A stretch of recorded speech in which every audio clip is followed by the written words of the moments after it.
बघा 4.1 झालेलं आहे आपलं. 4.2 मधला फर्स्ट क्वेश्चन जे आहे कन्सेप्ट त्या सांगतोच तुम्हाला क्वेश्चन मध्येच क्लिअर करून टाकतो. आता हा जो फर्स्ट क्वेश्चन आहे तो इझी, फक्त फिलिंग द ब्लँक्स करायचं आपल्याला. काय करायचंय?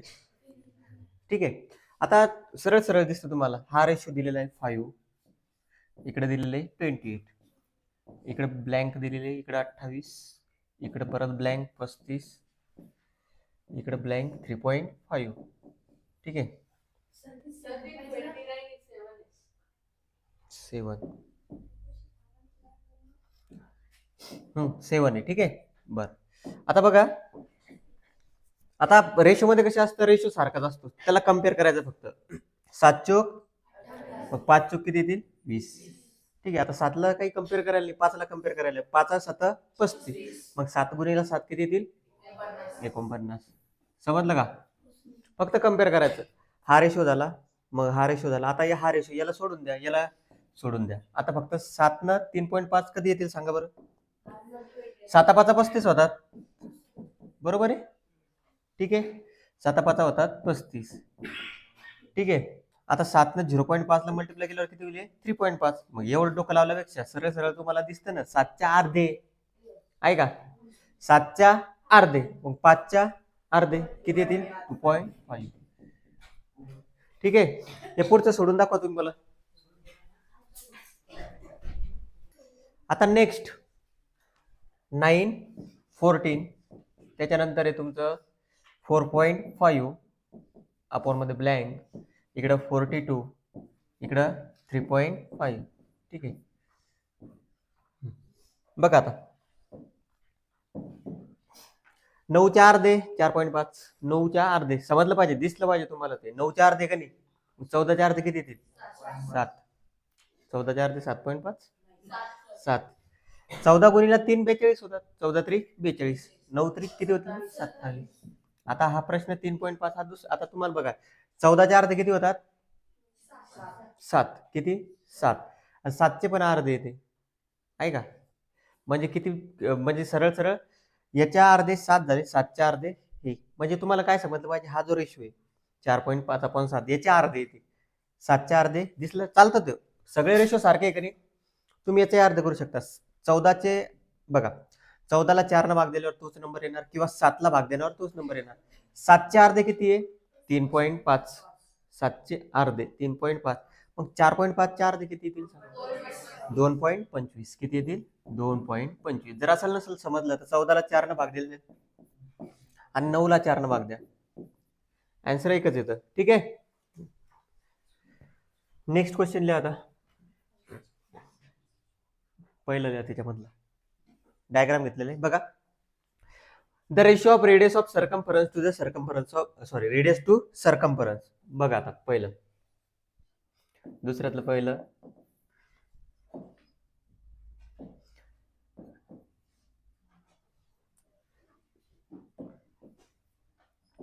Late radius of circle, direct टाकू. Let r is equal to radius of circle,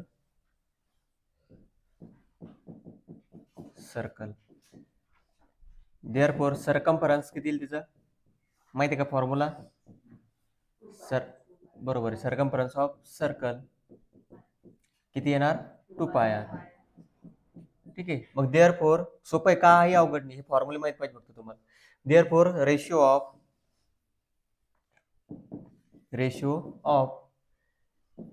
radius to circumference of circle. कोणाकोणाचा विचारला तेवढं लक्षात ठेवायचं. कोणाचा रेशो विचारला? रेडियसचा, म्हणजे आरचा. कोणासोबत? 2πr सोबत.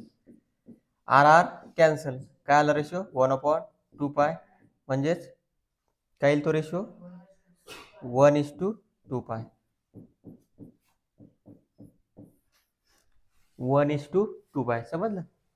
काही अवघड नाही ते.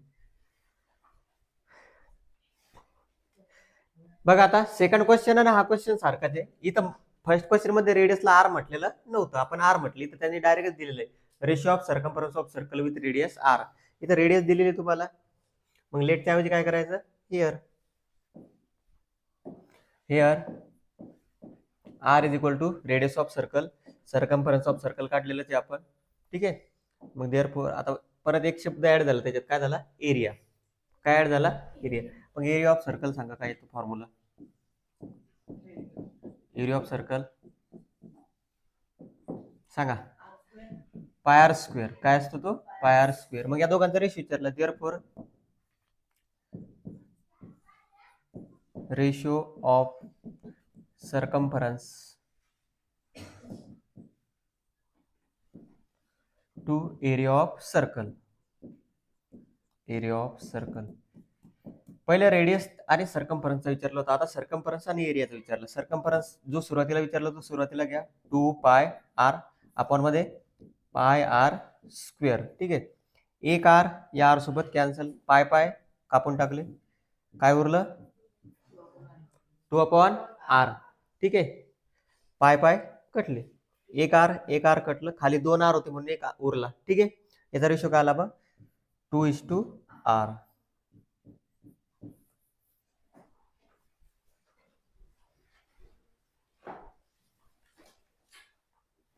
बघा तिसरा आता,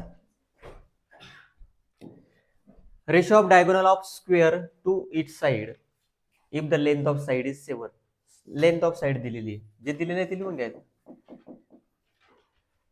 side of square, side of square, square माहिती आहे चारी बाजू सारख्या आणि प्रत्येक अँगल कितीचा 90 डिग्री, त्याला म्हणायचं square. Side of square S बरोबर दिलेली तुम्हाला 7 सेंटीमीटर, ठीक आहे. डायरेक्ट टाका, काही प्रॉब्लेम नाही.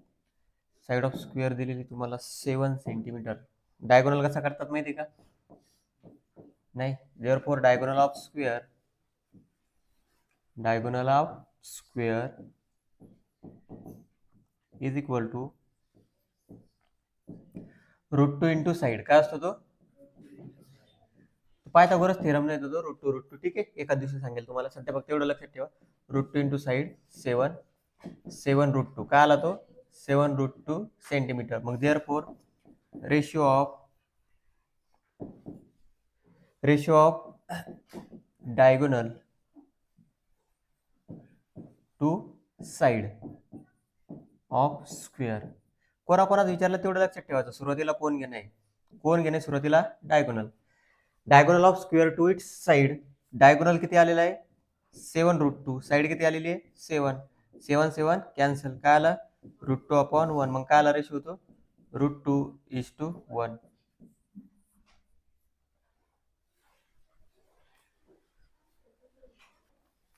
बघा नेक्स्ट रेशो विचारला आपल्याला,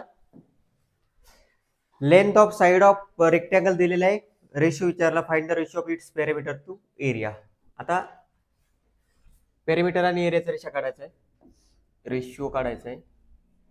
लेंथ ऑफ साइड दिलेले, लेंथ ऑफ रेक्टँगल 5 आणि ब्रेडथ असेल 3.5 सेंटीमीटर, ठीक आहे. मग फॉर लेट डायरेक्ट घेऊ आपण. हेअर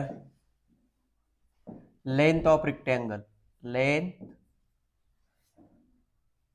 एल बरोबर किती दिलेली आहे 5 सेंटीमीटर. रेक्टँगल माहिती आहे ना, लांबी काय असते रुंदी.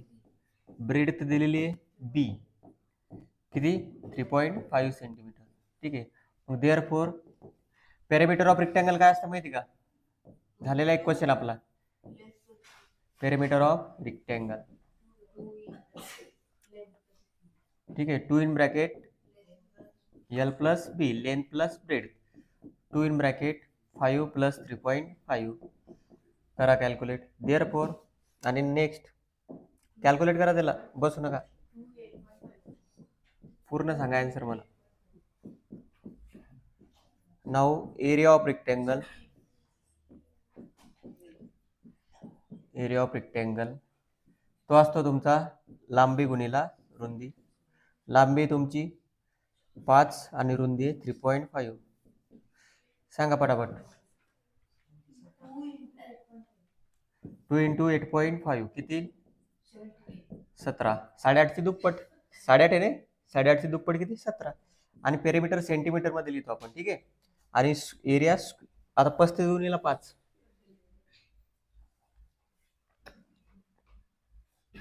35 गुणिले 5 पटकन 17.5 का 17.5 सेंटीमीटर स्क्वेअर. ठीक आहे. एरिया लिहित असतो सेंटीमीटर स्क्वेअर आणि एरिया लिहित असतो सेंटीमीटर. जे आपलं जॉमेट्रीचा चॅप्टर मेन्सुरेशन त्याच्यामध्ये तुम्हाला समजून जाईल नंतर. आता रेशो कोणाकोणाचा विचारला? Perimeter to area. Ratio of perimeter to area. Perimeter किती आलेलं आहे? 17 आणि एरिया आलेला आहे 17.5. आता एक पॉईंट ऍडजस्ट करा. 1 0 वरती द्यावं लागेल, खाली झाले 175. सांगितलं ना तुम्हाला? पॉईंट काढला, जिकडून पॉईंट काढला त्याच्या ऑपोजिट साईडला 0 द्यायचे. जेवढे पॉईंट काढले तेवढे. किती पॉईंट काढला होता? 1. 1 0 वरती द्या. 0 आणि 5 असले की सरळ सरळ 5 न भाग द्यायचा सुरुवातीला. द्या 5 न भाग.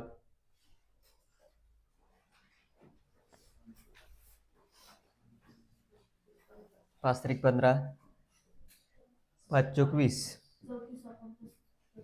34/35. इथं जाईल 34चा भाग आणि इथं जाईल 35चा भाग. आता याला समोर भाग जात नाही, मग याचा रेशो काय आला? 34:35.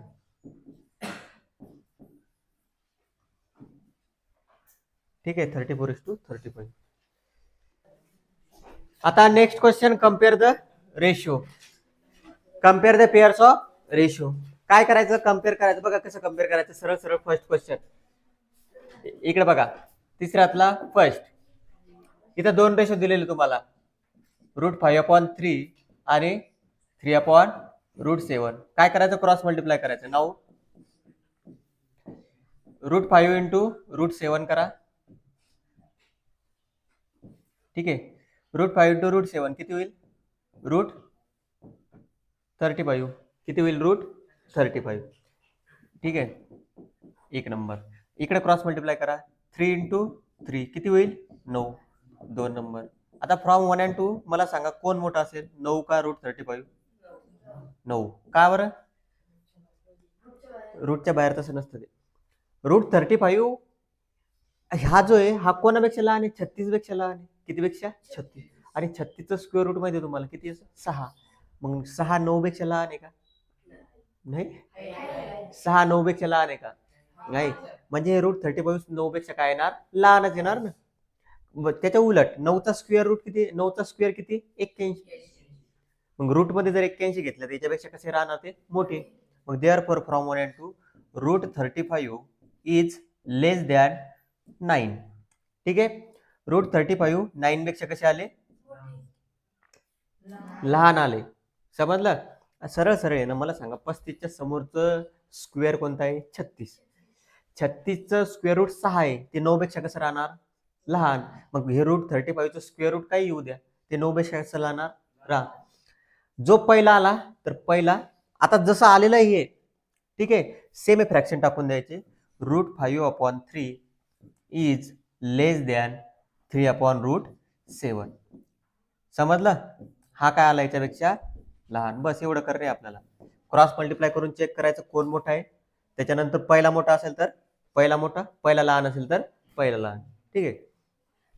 आता तिसरा आणि पाचवा तर तुम्ही सोडू शकता. सरळ सरळ गुणाकार आहे. कोण मोठा येईल सांगू शकता तुम्ही. त्याच्यामध्ये तिसरा आणि पाचवं करू शकता ना. 121 गुणिला 5. इकडे काय करसाल? 18 गुणिला 17. जर पहिला गुणाकार मोठा आला तर पहिला मोठा, आणि दुसरा गुणाकार मोठा आला तर दुसरा मोठा. सेम इथं पाचव्यामध्ये 92 गुणिला 71 म्हणजे 9.2 इंटू 7.1 आणि 5.1 इंटू 3.4. कसं सॉल्व्ह केलं बघायचं बरोबर. पहिले हा गुणाकार करतो आपण, नंतर हा करतो. आता 2 नंबरचा सॉल्व्ह करू आपण. बघा काय दिलेलं आहे here.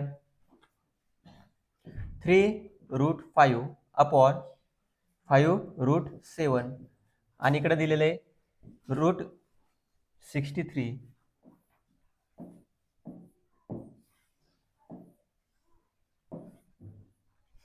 √63/125. Therefore cross multiplication now किंवा देअरफॉर म्हणा नाऊ.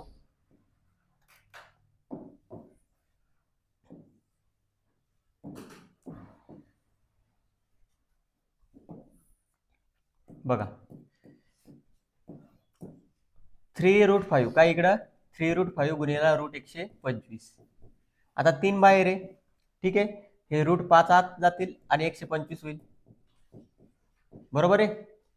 आता मला सांगा 3 125 गुणिला 105 किती होतात, सांगा पटकन. 625 नक्की. 625 कोणाचा स्क्वेअर रूट आहे, स्क्वेअर आहे 25. 3 गुणिला 25 किती मग 75. याला द्या 1 नंबर. हा गुणाकार झाला, आता दुसरा करा. गुणाकार तर करता झाला पाहिजे तुम्हाला. 9 5√7 इंटू √63. 5 असे ॲज इट इज राहतील. 7 गुणिला 63 रूट मधला गुणाकार होत असतो, माहिती आहे तुम्हाला. रूट मधला गुणाकार होतो. 5 गुणाकार होणार नाही कारण ते रूटच्या बाहेर आहे. 63 गुणिला 7 बरोबर सांगा. 441. कोणाचा स्क्वेअर आहे रे, 21. मग 5 गुणिला 21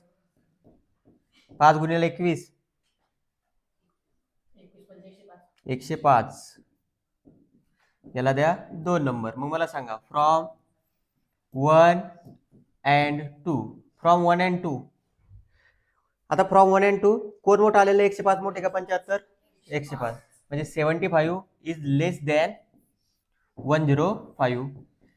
मग तुम्हाला म्हटलं पहिला जर लहान असेल तर पहिला लहान, मग काय येईल ते 3√5 upon 5√7 is less than √63 upon √125.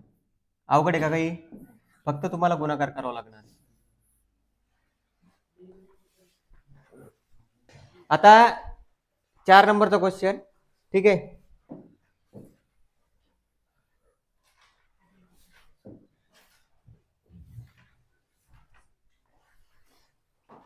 बघा 4 नंबरचा क्वेश्चन. तिसरा आणि 5वा तुम्हाला सोडवायचा आहे. त्याच्यात रूट नाही म्हणून सरळ सरळ जो मोठा तो मोठा दाखवायचा. हे साईन सांगून जाईल. हे साईन कळतं ना. आता 4 नंबरच्या क्वेश्चन मध्ये बघा काय दिलेले, 80 अपॉन किती दिलेले √48 आणि इकडे दिलेले √45 अपॉन √27. मग आपण काय करतो रे, सांगा. Cross multiply. √80 कोणासोबत 27. आता जर याचा गुणाकार केला तुम्ही तर तो मोठा जाईल. मग याच्यात कोणतं रूट लपलेलं आहे ते शोधा. याच्यात 80 मध्ये कोणतं रूट आहे, 16. 16 गुणिला 5. आणि 27 मध्ये कोणतं रूट आहे रे, 9 गुणिला 3. ठीक आहे, कळालं इथपर्यंत. 16चा स्क्वेअर रूट किती रे, 4. बरोबर लक्ष द्या. 16चा स्क्वेअर रूट 4. 9चं किती 3. इकडे आत किती उरले 5. इकडे आत किती उरले 3. म्हणजे 4 त्रिक 12 आणि याला 5 त्रिक 15. 12√15. समजलं पहिलं. त्याच्यानंतर 9 दुसरं √48 गुणिला √45. ठीक आहे. 48 मध्ये कोणता स्क्वेअर लपलेला आहे, कोणाच्या पाड्यात आहे 48 स्क्वेअर. असा स्क्वेअर कोणता नंबर आहे ज्याच्या पाड्यात 48 आहे, 16. 16 गुणिला 3. 45 कोणत्या पाड्यात आहे, ज्याचा जो स्क्वेअर आहे 9 5 45.